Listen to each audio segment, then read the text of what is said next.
ఆంధ్రప్రభ ఈ ఆంధ్రప్రభ సాంప్రదాయ ప్రధాన పత్రిక. సాంప్రదాయం ప్రధాన అంశాలేంది? రాష్ట్ర రాజకీయాలు, కేంద్ర రాష్ట్ర సంబంధాలు, అభివృద్ధి కథనాలు. ఇవే ఇక సామాజిక కోణం లేదుగా. అంతే. పక్షపాతం ఉందంటే మొత్తం అగ్రవర్ణం గురించే ఉందట. నేరేటివ్ అంతా అగ్రవర్ణ నేరేటివ్. సామాజిక అసమానతలపై మౌనంగా ఉందట.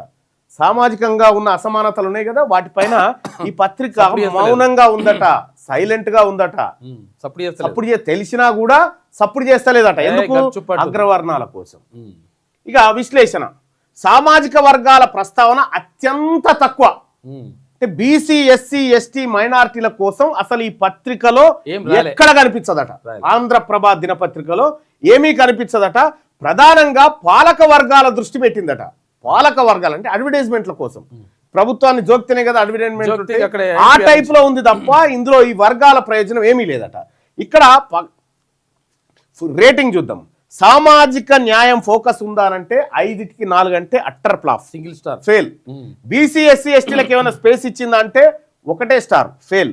ప్రభుత్వాన్ని విమర్శిస్తుందంటే ఆడ కూడా ఫెయిల్. మొత్తంగా ఈ పత్రిక కంప్లీట్ గా ఫెయిల్ అయినట్టుగా కనిపిస్తా ఉంది.